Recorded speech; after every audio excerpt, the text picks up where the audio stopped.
Hello everyone, welcome to my channel Savitri Sunita vlogs. ಎಲ್ಲರೂ ಹೆಂಗದಿರಿ? ಎಲ್ಲರೂ ಆರಾಮದಿರಿ ಅನ್ಕೋತೀನಿ. ಸೊ ನಾವು ಆರಾಮದೀವಿ. ಆ್ಯಂಡ್ ಇವತ್ತಿನ ವ್ಲಾಗು ಏನಾಗಿರುತ್ತೆ ಅಂತ ಅಂದರೆ ಏನಿಲ್ಲ, ಜಸ್ಟ್ ನಾರ್ಮಲ್ ರುಟೀನ್ ಅಷ್ಟೇ.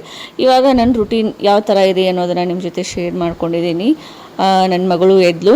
ಆ್ಯಕ್ಚುಲಿ ಅವಳನ್ನು ಮಾರ್ನಿಂಗ್ ಎರೆದ್ಬಿಟ್ಟು ಮಲಗಿಸಿರ್ತಾರೆ ನಮ್ಮಮ್ಮ. ಸೊ ಎಲ್ಲ ಬಟ್ಟೆ ಎಲ್ಲ ಸುತ್ತಿ ಕೊಂಚಿಗೆ ಕಟ್ಟಿ ಸುತ್ತಾಕಿ ಮಲಗಿಸಿರ್ತಾರೆ. ಸೊ ಏನಿಲ್ಲ ಅವರು ಒಂದು 3-4 ಅವರ್ಸ್ ಮಲ್ಕೋತಾಳೆ. ಮಿಡಲ್ ನಾನು ಒಂದು 2 ಸಲ ಅವಳನ್ನ ಎಬ್ಬಿಸಿ ಹಾಲು ಕುಡಿಸಿ ಮಲಗಿಸಿರ್ತೀನಿ. ಸೊ ಅವಳು ಪೂರ್ತಿಯಾಗಿ ಎಚ್ಚರ ಆಗೋ ತನಕ ನಾನಂತೂ ಅವಳನ್ನು ಎಬ್ಸೋದಕ್ಕೆ ಹೋಗಲ್ಲ.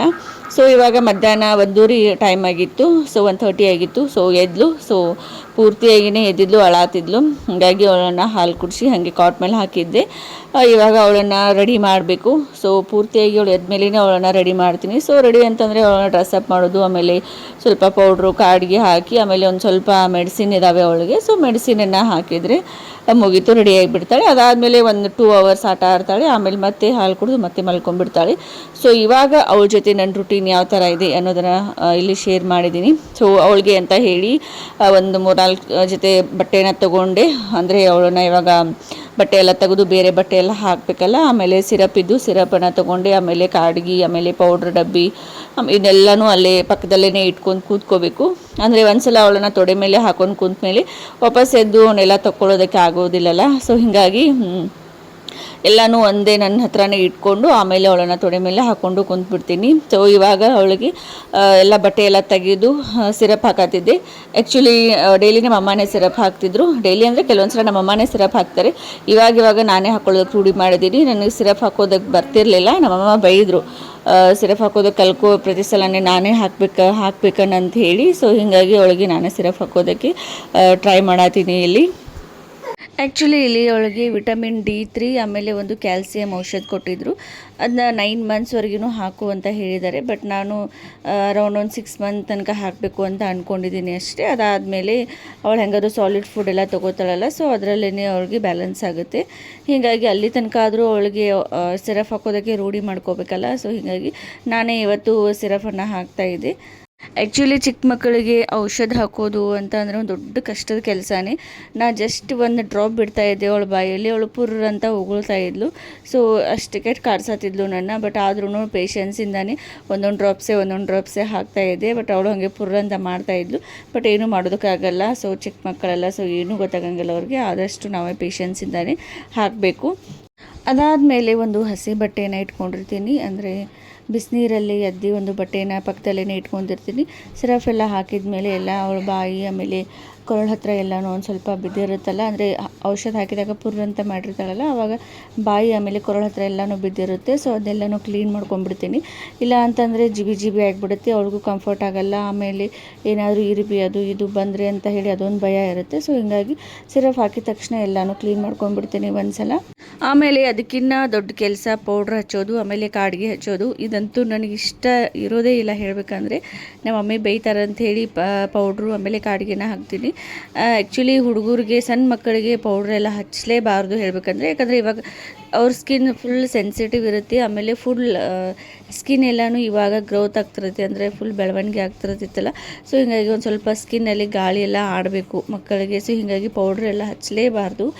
ಬಟ್ ನಮ್ಮ ಮನೇಲಿ ಏನಂತಾರೆ ಅಂದರೆ, ನಮ್ಮ ಮಮ್ಮಿ ಸ್ನಾನ ಮಾಡಿಸಿರ್ತೀವಲ್ಲ ಬಿಸಿನೀರೆಲ್ಲ, ಸೊ ನೀರೆಲ್ಲ ಹತ್ತಿರ್ತವೆ. ಆಮೇಲೆ ಅದೇ ನೀರು ಗಿಚಿ ಆಗುತ್ತೆ, ಹುಡುಗರಿಗೆ ಸ್ಕಿನ್ ಇರಿಟೇಷನ್ ಆಗ್ತೈತಿ, ಪೌಡ್ರೆಲ್ಲ ಹಚ್ಚಬೇಕು ಅಂತ ಹೇಳ್ತಾರೆ. ಸೊ ಹೀಗಾಗಿ ನಮ್ಮ ಮಮ್ಮಿ ಕಾಟಕ್ಕಾದ್ರೂ ನಾನು ಪೌಡ್ರ್ ಹಚ್ತೀನಿ. ಕೆಲವೊಂದು ಸಲ ಹಚ್ಚೋದೇ ಇಲ್ಲ, ಹಾಗೆ ಬಿಟ್ಬಿಟ್ಟಿರ್ತೀನಿ ಸ್ವಲ್ಪ ಗಾಳಿಗೆ ಸ್ಕಿನ್ ಎಲ್ಲ ಆರಲಿ ಅಂತ ಹೇಳಿ. ಆಮೇಲೆ ಕಾಡಿಗೆ ಅಂತೂ ನಾವು ಫಸ್ಟ್ ಆಫ್ ಆಲ್ ಹಂಗೆ ಹಚ್ಚೋದಕ್ಕೆ ಇಷ್ಟನೇ ಇರೋದಿಲ್ಲ. ಹಚ್ಚಲಿಲ್ಲ ಅಂದರೆ ನಮ್ಮ ಮಮ್ಮಿ ನನ್ನ ಕುತ್ತಿಗೆ ಮೇಲೇ ಕುಂತ್ಬಿಡ್ತಾಳು, ಹಚ್ಚು ಅಂತ ಹೇಳಿ. ನಮ್ಮ ಮಮ್ಮಿ ಕಾಟಕ್ಕೇ ನಾನು ಕಾಡಿಗೆನ ಹಚ್ಚಿರ್ತೀನಿ. ಒಂದೊಂದು ಸಲ ಹಣೆ ಮೇಲೆ ಅಷ್ಟೇ ಹಚ್ತೀನಿ, ಕಣ್ಣಲ್ಲಿ ಹಚ್ಚೋದಕ್ಕೆ ಹೋಗೋಲ್ಲ. ನಾವೊಂದು ಏನಾಗುತ್ತೆ ಅಂದರೆ ಕಣ್ಣಲ್ಲಿ ಕಾಡಿಗೆ ಹಚ್ಚಿದ ಕೂಡಲೇ ಅದು ಆಮೇಲೆ ಮಧ್ಯಾಹ್ನ ಟೈಮ್ ಅಥವಾ ಈವ್ನಿಂಗ್ ಟೈಮಲ್ಲಿ ಅವ್ಳ ಮೂಗಲ್ಲಿಂದ ಅದು ಕರಿಯಾಗಿ ಒಂಥರ ಬ್ಲ್ಯಾಕ್ ಕಲರ್ ಆಗಿ ಬಂದುಬಿಡ್ತೈತಿ. ಸೊ ಹೀಗಾಗಿ ನಾನು ಕಾಡಿಗೆ ಹಚ್ಚೋದಕ್ಕೇ ಹೋಗೋದಿಲ್ಲ. ಬಟ್ ನಮ್ಮ ಮಮ್ಮಿ ಬೈತಾಳೆ ಅಂತೇಳಿ ಕೆಲವೊಂದು ಸಲ ಕಣ್ಣಿಗೆ ಹಚ್ಚಿರ್ತೀನಿ ಅಷ್ಟೇ. ಸೊ ಇದೆಲ್ಲ ಒಂದು ದೊಡ್ಡ ಕಷ್ಟದ ಕೆಲಸನೇ ನನಗೆ. ಬಟ್ ಮಾಡಲೇಬೇಕು ಸಣ್ಣ ಮಕ್ಕಳಿಗೆ. ಅದರಲ್ಲಿ ಮತ್ತು ನಮ್ಮ ಮಮ್ಮಿ ಏನು ಹೇಳ್ತಾರೆ ಅಂದರೆ, ಪ್ರತಿತ್ಯಾಗಂತೂ ಏನೂ ಅಷ್ಟೇ ಎಲ್ಲ ಗಂಡು ಅಂತ ಏನೂ ಹಚ್ಚೋಕ್ಕೂ ಹೋಗಲಿಲ್ಲ. ಇದು ಹೆಣ್ಣು ಹುಡುಗಿ ಐತಿ, ಎಲ್ಲನೂ ಕಲ್ಕೋ, ಅವ್ಳಿಗೆ ರೆಡಿ ಮಾಡೋದು ಕಲ್ಕೋ, ಚೆನ್ನಾಗಿ ಹಚ್ಚೋದು ಕಲ್ಕೋ ಅಂತ ಹೇಳಿ ಬೈದು ನನ್ನನ್ನು ಈ ಥರ ಎಲ್ಲನೂ ರೆಡಿ ಮಾಡೋದಕ್ಕೆ ಹಚ್ಚಿರ್ತಾರೆ. ಆ್ಯಕ್ಚುಲಿ ನಮ್ಮ ಹಳ್ಳಿ ಕಡೆ ಜನ ಇನ್ನೂ ಅಪ್ಡೇಟೇ ಆಗ್ತಾ ಇಲ್ಲ. ಯಾಕಂತಂದರೆ ಅವಾಗಿನ ಕಾಲದಲ್ಲಿ ಅಂದರೆ ಮುಂಚೆ ಎಲ್ಲ ಸಣ್ಣ ಮಕ್ಕಳಿಗೆ ಸ್ನಾನ ಮಾಡಿದ ತಕ್ಷಣ ಸರಿಯಾಗಿ ಮೈಯೆಲ್ಲ ಒರೆಸ್ತಾ ಇರಲಿಲ್ಲ. ಅಂದರೆ ಕುತ್ತಿಗೆಯಲ್ಲಿ ಆಮೇಲೆ ಕಾಲು ಸಂದಿಲಿ ಇನ್ನೂ ನೀರೆಲ್ಲ ಇರ್ತಿದ್ದು. ಸೊ ಹಾಗೆ ನೀರು ಬಿಟ್ಟ ತಕ್ಷಣ ಏನಾಗ್ತಿತ್ತು, ಮಕ್ಕಳಿಗೆ ಸ್ಕಿನ್ ಇರಿಟೇಷನ್ ಆಗ್ತಾಯಿತ್ತು. ಸೊ ಆವಾಗ ಮಕ್ಕಳಿಗೆ ಪೌಡ್ರ್ ಹಚ್ಚೋದು ಎಲ್ಲನೂ ಮಾಡ್ತಾಯಿದ್ರು. ಬಟ್ ಇವಾಗ ಸ್ನಾನ ಆದಮೇಲೆ ನಾವು ಕ್ಲೀನಾಗಿ ಮಕ್ಕಳ ಮೈಯೆಲ್ಲನೂ ಒರೆಸ್ತೀವಿ. ಸೊ ಅಲ್ಲಿ ನೀರು ನಿಲ್ಲುವಂಥ ಪ್ರಶ್ನೆಯೇ ಇರಲ್ಲ. ಸೊ ಸ್ಕಿನ್ ಇರಿಟೇಷನ್ನೂ ಆಗಲ್ಲ. ಸೊ ಹೀಗಾಗಿ ಮಕ್ಕಳಿಗೆ ಪೌಡ್ರ್ ಹಚ್ಚೋ ಪ್ರಶ್ನೆಯೇ ಇರಲ್ಲ. ಸೊ ಆರಾಮಾಗಿ ನಾವು ಮಕ್ಕಳನ್ನ ಬಿಡ್ಬೋದು ಗಾಳಿಗೆ. ಸೊ ಇದರಿಂದ ಅವ್ರ ಸ್ಕಿನ್ ಕೂಡ ಚೆನ್ನಾಗಿ ಗ್ರೋತ್ ಆಗುತ್ತೆ ಅಂತಲೇ ಅನ್ಬೋದು. ಆಮೇಲೆ ಇನ್ನೊಂದು ಮಿತ್ ಏನು ಅಂದರೆ ಕಣ್ಣಲ್ಲಿ ಕಾಡಿಗೆ ಹಾಕಿದರೆ ಕಣ್ಣು ದೊಡ್ಡವು ಆಗ್ತವೆ ಅಂತ ಹೇಳ್ತಾರೆ. ಇದಂತೂ 100% ಸುಳ್ಳು. ಕಾಡಿಗೆ ಹಾಕ್ಕೊಂಡಾಗ ಕಣ್ಣು ದೊಡ್ಡ ಕಾಣಿಸ್ತವೆ ಅಷ್ಟೇ, ಬಟ್ ದೊಡ್ಡವು ಆಗಲ್ಲ. ನಾವು ಏನಾದರೂ ಫಂಕ್ಷನ್ ಇದ್ದಾಗ ಕಣ್ಣು ಅಟ್ರಾಕ್ಟಿವ್ ಆಗಿ ಕಾಣಲಿ ಅಂತ ಹೇಳಿ ಕಣ್ಣಿಗೆ ಕಾಡಿಗೆ ಆಮೇಲೆ ಐ ಲ್ಯಾಶಸ್ಸು ಎಲ್ಲ ಹಾಕೋತೀವಲ್ಲ, ಸೊ ಅದೇ ಥರನೇ. ಸೊ ಫೈನಲಿ ನನ್ನ ಮುದ್ದು ಬಂಗಾರ ರೆಡಿ ಆಯಿತು. ಸೊ ಇನ್ನು ಅವಳನ್ನು ಹಾಕಿಬಿಡ್ತೀನಿ ಕೆಳಗಡೆ. ಆಟ ಆಡ್ತಾಳೆ, ಏನಿಲ್ಲ ಅಂದರೂ ಒಂದು 15 ನಿಮಿಷ, ಒಂದು ಹಾಫ್ ಆನ್ ಅವರ್ ಆಟ ಆಡ್ತಾಳೆ. ಸೊ ಅಷ್ಟರಲ್ಲಿ ನಾನು ಇನ್ನೆಲ್ಲ ಬಟ್ಟೆನ ಫೋಲ್ಡ್ ಮಾಡಿ ಇಡಬೇಕು. ಮಾಡೇ ಇರ್ತಾರೆ ಎಲ್ಲ, ಇನ್ನೆಲ್ಲ ಬಟ್ಟೆ ಫೋಲ್ಡ್ ಮಾಡಿ ಎಲ್ಲ ಇಟ್ಟಿರ್ತಾರೆ. ಬಟ್ ಆದರೂ ನಾನೇ ಕಿತ್ತಾಗ ಹೋಗೋದು ಬಿಡ್ತೀನಿ. ಅದು ಹೆಂಗೆ ಅನ್ಸುತ್ತೇನೋ, ಬೇಬಿ ಪಾಪು ಹತ್ತಿರ್ತೈತಿ, ಅವಾಗನೇನೋ ಬಟ್ಟೆ ಯಾವ್ದು ಬೇಕಾಗಿರುತ್ತಲ್ಲ ಅದನ್ನ ಜಕ್ಕೊಂಡು ತಗೊಂಡ್ಬಿಡ್ತೀನಿ. ಸೊ ಎಲ್ಲ ಹಿಂಗೆ ಆಗಿಬಿಡ್ತಾವೆ, ಎಲ್ಲ ಮೆಸ್ಸಿ ಆಗಿಬಿಡ್ತಾವೆ ಬಟ್ಟೆ ಎಲ್ಲನೂ. ಇವಾಗೆಲ್ಲ ಮಡ್ಚುನು, ಇದು ಮೇಲ್ಗಡೆ ಪೋರ್ಷನು ಎಲ್ಲ ಹಿಂಗೆ ಮಾಡ್ಕೊಂಡೀನಿ. ಸೊ ಇಲ್ಲೆಲ್ಲ ನನ್ನ ಟ್ಯಾಬ್ಲೆಟ್ಸು, ಆಮೇಲೆ ನನ್ನ ಮಗನ ಮೆಡಿಸಿನು, ನನ್ನ ಮಗಳ ಮೆಡಿಸಿನು, ಆಮೇಲೆ ಪೌಡ್ರು, ಕಾಡಿಗೆ ಎಲ್ಲ ಹಿಂಗೆ ಇಟ್ಕೊಂಡಿನಿ. ನನ್ನ ಕ್ಯಾಮ್ರಾ ಸ್ಟ್ಯಾಂಡು ಇಲ್ಲೇ ಐತಿ. ಸೊ ಎಲ್ಲನೂ ಹಿಂಗೆ ಇಟ್ಕೊಂಡ್ಬಿಟ್ಟಿನಿ. ಆಲ್ಪ್ಸ್ ಗುಡ್ನೆಸ್ದು ಸ್ಪ್ರೇ ಬಾಟಲು ಎಲ್ಲ ಇಲ್ಲೇ ಅದಾವು. ಆಮೇಲೆ ನನ್ನ ಮಗಳಿಗೆ ಇವಾಗ ಕಾರ್ಡ್ಸ್ ತೋರ್ಸತ್ತೀನಿಲ್ಲ, ಸೊ ಕಾರ್ಡ್ಸು ಇಲ್ಲೇ ಅದಾವು. ಸೊ ಪಟ್ನ ಬೇಗ ನನ್ನ ಕೈಗೆ ಸಿಗಲಿ ಅಂತ ಹೆಂಗೆ ಇಟ್ಕೊಂಡಿರ್ತೀನಿ ಅಷ್ಟೇ, ಯಾಕೆ ಸುಮ್ಮನೆ ಹುಡುಕಾಡ್ದು ಅಂಥೇಳಿ. ಆಮೇಲೆ ಡೇಟ್ಸು, ಆಮೇಲೆ ಇದು ಕೊಬ್ಬರಿ ಖಾರ, ಆಮೇಲೆ ಇದು ನನ್ನ ಮ್ಯಾನಿಫೆಸ್ಟೇಷನ್ ಬುಕ್ಕು. ಇವಾಗಂತೂ ಏನೂ ಮಾಡಿಲ್ಲ. ನನ್ನ ಮಗಳ ಜೊತೆ ಕೂಡಿ, ನನ್ನ ಮಗಳ ಜೊತೆ ಕೂಡಿ ಏನೂ ಮ್ಯಾನಿಫೆಸ್ಟೇಷನ್ ಆಗ್ತಿಲ್ಲ, ಏನೂ ಮಾಡಿಲ್ಲ, ಏನೂ ವರ್ಕ್ ಮಾಡ್ತಿಲ್ಲ ಇವಾಗ. ಸೊ ಎಲ್ಲ ಹಿಂಗೆ ಇಟ್ಕೊಂಡಿನಿ, ಎಲ್ಲನೂ ಕ್ಲೀನ್ ಮಾಡಬೇಕೀಗ. ಅಂದರೆ ನನ್ನ ಮಗಳು ಮನ್ಕೊಂಡಾಳೆ ಈಗ. ಸೊ ಮನ್ಕೊಂಡಾಳೆ ಅಂಥೇಳಿ ಇವಾಗ ಕ್ಲೀನ್ ಮಾಡತ್ತೀನಿ ಅಷ್ಟೇ. ಆಲ್ರೆಡಿ ಇಲ್ಲೆಲ್ಲ ತಂದಿಟ್ಟಾರೆ ಅರ್ವಿ. ಸೊ ಅವನಷ್ಟು ಎಲ್ಲ ಕೊಡಿಸಿ ಫೋಲ್ಡ್ ಮಾಡಬೇಕು.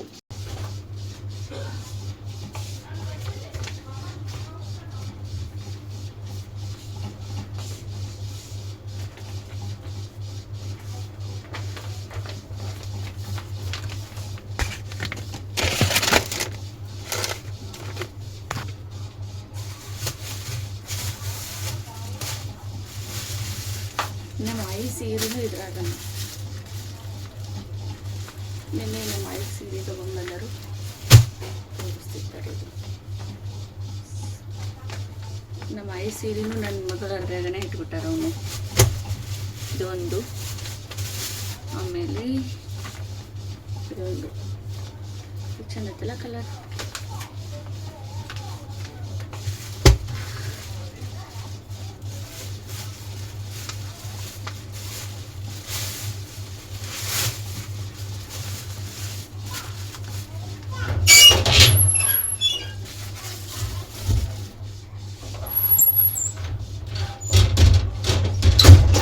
ಆ್ಯಕ್ಚುಲಿ ನಾನಿಲ್ಲಿ ಕೆಲವೊಂದು ವಿಷಯನ ಶೇರ್ ಮಾಡಬೇಕು ಅಂತ ಅಂದ್ಕೊಂಡಿದ್ದೀನಿ. ಯಾವುದೇ ಹೆಣ್ಮಗಳು ಪ್ರೆಗ್ನೆಂಟ್ ಇದ್ದಾಗ ಅವಳು ಹಾಸ್ಪಿಟಲ್ಗೆ ತೋರಿಸ್ಬೇಕು ಅಂತ ಬಂದಾಗ ಮುಂಚೆ ಏನು ಮಾಡ್ತಾರೆ, ಆ ಹಾಸ್ಪಿಟಲ್ ಬಗ್ಗೆ ಒಂದು ಸ್ವಲ್ಪ ತಿಳ್ಕೊತಾರೆ, ಯಾರನ್ನಾದರೂ ಕೇಳ್ತಾರೆ ಯಾವ ಥರ ಹಾಸ್ಪಿಟಲ್ ಇದೆ, ಅಲ್ಲಿ ಟ್ರೀಟ್ಮೆಂಟ್ ಯಾವ ಥರ ಇದೆ, ನಮ್ಗೆ ಅದು ಸರಿ ಹೊಂದುತ್ತೋ ಇಲ್ವೋ ಅನ್ನೋದನ್ನು ಎಲ್ಲನೂ ಚೆಕ್ ಮಾಡಿಕೊಂಡೇ ನಾವು ಹಾಸ್ಪಿಟಲ್ಗೆ ತೋರಿಸ್ಕೊಳ್ತಾ ಇರ್ತೀವಿ. ಬಟ್ ಕೆಲವೊಂದು ಸಲ ಏನಾಗುತ್ತೆ, ನಮ್ಮ ಅಕ್ಕಪಕ್ಕದವರಾಗಿರಲಿ ಅಥವಾ ನಮ್ಮ ರಿಲೇಟಿವ್ಸ್ ಆಗಿರಲಿ ಅಥವಾ ನಮ್ಮ ಫ್ರೆಂಡ್ ಸರ್ಕಲ್ ಆಗಿರಲಿ, ಅವ್ರಿಗೆ ಕೇಳ್ತಾರೆ ಯಾವ ಹಾಸ್ಪಿಟಲ್ಗೆ ತೋರಿಸ್ಕೊತಿದೀಯಾ ಅಂತ ಹೇಳಿ. ನಾವು ಹೇಳ್ತೀವಿ ಇಂಥ ಹಾಸ್ಪಿಟಲ್ಗೆ ಹೋಗ್ತಾ ಇದ್ದೀನಿ ಚೆನ್ನಾಗಿದೆ ಅಂತ ಹೇಳಿ. ಬಟ್ ಅವರು ಆ ಹಾಸ್ಪಿಟಲ್ ಬಗ್ಗೆ ಪಾಸಿಟಿವ್ ಆಗಿ ಹೇಳೋದಕ್ಕಿಂತ ನೆಗೆಟಿವ್ ಆಗಿಯೇ ಜಾಸ್ತಿ ಹೇಳ್ತಾರೆ. ಮತ್ತು ಅದಲ್ಲದೆ ಈ ಹಾಸ್ಪಿಟಲ್ಗೆ ತೋರಿಸ್ಕೋಬೇಕಲ್ಲ, ಆ ಹಾಸ್ಪಿಟಲ್ಗೆ ತೋರಿಸ್ಕೋಬೇಕಲ್ಲ, ಅಲ್ಲಿ ಚೆನ್ನಾಗಿದೆ, ಇಲ್ಲಿ ಚೆನ್ನಾಗಿದೆ ಅಂತ ಹೇಳಿ ಒಂದು 20 ಹಾಸ್ಪಿಟಲ್ ಹೆಸರೇ ಸಜೆಷನ್ ಮಾಡ್ತಾರೆ ಹೊರತು ನಾವು ತೋರಿಸೋ ಹಾಸ್ಪಿಟಲ್ ಬಗ್ಗೆ ಒಂದು ಸ್ವಲ್ಪನೂ ಪಾಸಿಟಿವ್ ಆಗಿ ಮಾತಾಡೋದೇ ಇಲ್ಲ. ಸೊ ನಾವೊಂದು ಪ್ರೆಗ್ನೆನ್ಸಿ ಜರ್ನಿಯಲ್ಲಿದ್ದಾಗ 9 ತಿಂಗಳು ಮುಗಿಯುವಷ್ಟರಲ್ಲಿ ಒಂದು 90 ಹಾಸ್ಪಿಟಲ್ ಹೆಸರೇ ನನಗೆ ಹೇಳಿಬಿಟ್ಟಿದ್ದಾರೆ. ಅಂದರೆ ಜನ ಈ ಥರ ಇದೆ ಇಲ್ಲಿ ಸಮಾಜದಲ್ಲಿ. ಒಂದು ಪ್ರೆಗ್ನೆನ್ಸಿ ವುಮೆನ್ಗೆ ಪಾಸಿಟಿವ್ ಆಗಿ ಅವಳಿಗೆ ಏನಾದರೂ ಹೇಳೋದಕ್ಕಿಂತ ಜಾಸ್ತಿ ನೆಗೆಟಿವ್ ಆಗಿಯೇ ಹೇಳಿ ಅವಳನ್ನು ಡೌನ್ ಮಾಡೋದು ಜಾಸ್ತಿ ಇದೆ ಅಂತ ನನಗನ್ಸುತ್ತೆ. ನನ್ನ ಪ್ರೆಗ್ನೆನ್ಸಿ ಜರ್ನಿಯಲ್ಲಿ ನಾನು ಇದನ್ನೇ ಅನುಭವಿಸಿದ್ದೀನಿ. ನಾನು ಆಲ್ರೆಡಿ ಒಂದು ಹಾಸ್ಪಿಟಲ್ಗೆ ತೋರಿಸ್ಕೊಳ್ತಾ ಇದ್ದೆ.